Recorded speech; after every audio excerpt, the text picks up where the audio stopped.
7:40 de la mañana, sigue con nosotros Saúl Ortega, vicepresidente de la Comisión de Relaciones Internacionales de la Asamblea Nacional Constituyente. El también constituyente Jesús Faría fue ministro además también de Inversión Extranjera. Decía ayer en una entrevista radial que era necesario darle un viraje a la economía. Varios voceros del PSUV también han criticado pues, el tema de la economía rentista. Algunos economistas, que para el gobierno son opositores, aseguran que una de las medidas debería ser levantar el control de cambio y que el Banco Central de Venezuela deje la impresión de dinero inorgánico, que es una de las causas de la hiperinflación. ¿Qué piensa Saúl Ortega? Bueno, el primero que ha señalado que hay que cambiar el rumbo de la economía ha sido el presidente Nicolás Maduro. Ahora bien, yo creo que nosotros tenemos que tomar algunas decisiones de política de fondo, como la tomaron los chinos en una oportunidad, cuando Deng Xiaoping se encargó de la economía china. Bueno, ahí hubo definiciones de fondo, ¿no? Yo creo que se trata que nosotros lleguemos allí. Ahora, en cosas puntuales como la que tú hablas, yo soy partidario incluso de no solamente el control de cambio, de una férrea vigilancia de toda divisa que entre, no solamente por concepto de petróleo, sino por todo tipo de commodities que nosotros tengamos en el futuro. Eso es una cosa. Lo otro que sí estaría de acuerdo es modificar la ley de ilícitos cambiarios y permitir que los particulares puedan en las casas autorizadas por el Estado, las casas de cambio, mira, ir a ofertar por sus divisas allí. Pues bueno, por ejemplo, los empresarios pagan sus salarios en bolívares, los servicios, los impuestos. Hoy en día la ley de ilícitos cambiarios, digamos, entraba cualquier oportunidad de oferta de divisas allí. Y el Estado no tiene por qué estar entregando divisas al sector privado, eso no ocurre en ninguna parte del mundo. Entonces, deberíamos nosotros ir a establecer ese sistema allí, modificando la ley de ilícito cambiario. Pero es un tema de ley, de existencia de ley, o que no se cumplen las leyes. En todo caso, yo te aseguro que el efecto, ¿no? El efecto que pudiese tener lo que estoy diciendo, en algún momento tenderá a un equilibrio. Puede ser que tenga subidas, que digamos, pero nunca serán las subidas que tienen perversamente las páginas estas, que son las que están marcando digamos, el precio de la divisa en el mercado paralelo. Entonces es preferible que sea la oferta y la demanda allí, que tenga sus propios efectos reguladores de acuerdo a, digamos, las condiciones que presenta ese mercado. Entonces, por eso soy partidario de modificar la ley de ilícitos cambiarios, más mantener el control de cambio en cuanto a la divisa del Estado, que son de todos los venezolanos, y tenemos la obligación no solamente de controlarla, sino también de vigilarla, de tal manera que eso tenga un uso pues sumamente, digamos, eficiente. ¿Y esa vigilancia se cumple, constituyente? Esto se lo pregunto porque han habido cualquier cantidad de denuncias de empresas de maletín en las figuras de Cadivi, Sencoex, casos de corrupción con dólares preferenciales también, que lo ha denunciado el fiscal en este momento, pero tarde, pero por lo menos se llegó a denunciar. Pero se está haciendo quizás la respuesta la tienes tú en el cadivismo, de cómo empresarios inescrupulosos registran unas 200 empresas, logran obtener divisa para las 200 empresas, traen algunas baratijas y el resto lo dejan en sus cuentas en el exterior. ¿Y dónde estuvo la supervisión en ese caso en particular? Bueno, fue un descuido del Estado. Pero no solamente eso, también el famoso cupo viajero, bueno, que hubo muchas personas e incluso se armaron empresas extractivas de esa categoría, que bueno, había gente que ni siquiera viajaba, simplemente viajaba a la tarjeta, lograban sacar el dinero y la persona recibía digamos, esa persona le pagaba algo por el uso que se hacía de su tarjeta. Entonces, aquí han habido mecanismos perversos que han atacado pues la finanza de nuestro país. Entonces, eso por supuesto que debe ser investigado, sobre eso se ha ofrecido en varias oportunidades que alguna vez se conocerá la lista.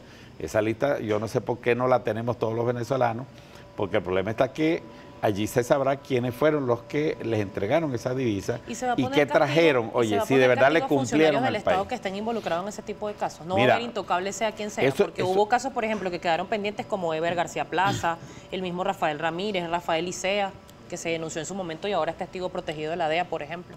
Bueno, no solamente, y fue funcionario clave del presidente No solamente Chávez. de la DEA, muchos de esos son protegidos porque precisamente son unos traidores a la revolución, unos traidores a la patria, y por eso es que son protegidos los Estados Unidos y defendidos por la oposición. Yo soy diputado y me cansé de ver a estos pseudolíderes de la oposición defendiendo estos nombres que tú estás citando allí. Ahora bien, las propuestas económicas que se van a presentar en el Congreso del PSUV, ¿cuáles deberían ser más allá de la reforma de la ley de ilícitos que ya lo mencionaba? Mira, hay un conjunto de ideas que están allí. El presidente de la República ha planteado pues un conjunto de propuestas. Desde las bases del partido, de los dirigentes nuestros, están apareciendo un conjunto de ideas. Hay algunas cosas en la que nosotros, por ejemplo, yo estoy convencido que nosotros no vamos a dejar de ser rentistas.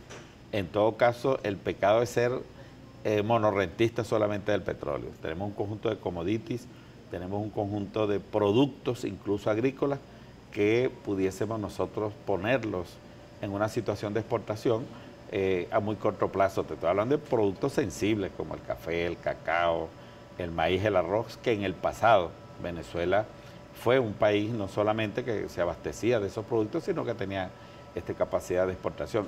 Y eso seguiría siendo rentista mientras nosotros en el corto y largo plazo podemos agregarle valor agregado a la transformación de todos estos productos o materias primas que son sujetos de exportación. Pero uno no puede, como quien dice, creer en los problemas económicos que lo va a resolver de la noche a la mañana. En lo inmediato, para nosotros es fundamental recuperar, por ejemplo, la producción petrolera, y ahí estaríamos todavía en el modelo rentista. Ahora, el problema está que cuando se recuperan los precios, cuando se recupere la producción petrolera, está ahí como una especie de maldición, ¿no? de Sísifo, que entonces dejamos de trabajar en las áreas donde hemos tenido algunos éxitos. Porque si algo tiene la crisis, que nos obliga a ver hacia otros lados, a ver otras posibilidades que tiene el país. Y eso es lo que no debemos hacer. Si recuperamos la producción petrolera, si mejoran los precios, no podemos nosotros cancelar proyectos fundamentales en otras áreas que nos van a permitir a nosotros seguir creciendo económicamente. Tengo que presentarle participación de la audiencia, señor Ortega. Por acá le pregunta Gustavo Franchi, si el salario está mermado por culpa de la guerra económica, ¿por qué no han ajustado salarios a trabajadores del sector salud que ganan salarios hasta menores del salario mínimo anunciados y decretados últimamente? Mira, yo creo que eso es urgente, revisar los salarios. Recientemente se recibió, se firmó la contratación colectiva de los docentes. Creo que hay que revisar el de los trabajadores de la salud y el de los trabajadores en general. Te estoy indicando que esta guerra económica que tiene el sector privado en Venezuela, mira, es una guerra expropiadora del salario de los trabajadores. No hay salario que soporte esta agresividad con que se comportan los precios todos los días. Y no solamente todos los días, que hay comportamiento incluso de horas. Tú consigues un precio en la mañana y en la tarde consigues otra. Eso no es un comportamiento de una economía sana, ni es ni se está considerando lo que llaman los costos de producción ni nada de eso. Es una política especulativa, criminal incluso contra la población. E incluso aquí el comerciante ya ha dejado de vernos a nosotros como sus clientes, ¿no? Ahora nos ve como un enemigo. Cuando uno llega, bueno, parece que lo ven así como para robarlo. Antes aquí se te ofrecían combos, te ofrecían ofertas, ¿no? Eso desapareció. Definitivamente se aprovechan de la oportunidad para expropiarle el salario a los trabajadores. Por acá le pregunta EB Venezuela, los promotores de la guerra económica son los colectivos mafiosos de la comida y son intocables porque generan grandes ganancias y controlan hasta zonas. ¿Cuál es su opinión? Mira, ahí está el sector privado. Lamentablemente funcionarios públicos se prestan para esto y algunos funcionarios de los cuerpos de seguridad, pero lo cierto es que eso existe y eso es una de las cosas que hay que combatir.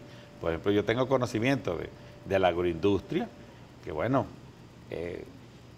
es muy difícil detectarlos porque ellos, por ejemplo, a los grandes supermercados les cumplen con su cuota a precios justos.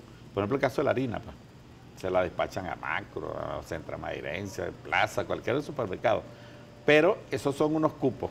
El resto de la producción la venden a gente que no tiene ningún supermercado, sino que son los que controlan la distribución y por supuesto depositan en dólares en cuentas que ellos indican y por ahí también pagan hasta la custodia, de tal manera de que esa mercancía logre llegar a estas mafias que son las que controlan la distribución de los bienes y servicios. Por aquí le pregunta @Master Zapata, ¿de qué sirve la inversión social si cuando se acaban los reales todo colapsa? La diferencia con otros miembros de la OPEP fue que ellos diversificaron su economía, hicieron crecer sus industrias y aquí ni siquiera se invirtió ni en PDVSA ni en la refinería.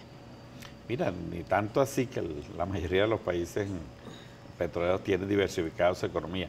Nosotros, hablemos de nosotros, aquí siempre se ha hablado de sembrar el petróleo, pero el problema es que el petróleo hace que, por ejemplo, vamos a hablar del empresariado. El empresariado no está pendiente de ser productivo, de hacer inversiones y mejorar su factoría, sino en el cupo que le toca por digamos, el concepto de esa política rentista de que el petróleo costea todo. Por eso yo creo que una de las cosas que hay que hacer es que el Estado no les entregue absolutamente nada al sector privado, que dedique eso a las compras gubernamentales y a la inversión social. Pero si las divisas son producto del petróleo, el petróleo no es de todos los venezolanos.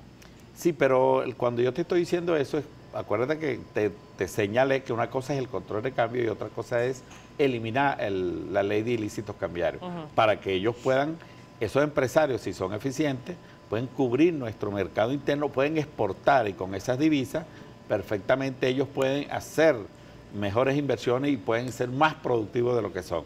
El problema está que si yo estoy pendiente de Cadivi, no estoy pendiente de ser productivo, no estoy pendiente de los mercados y de las oportunidades que yo tengo en el exterior.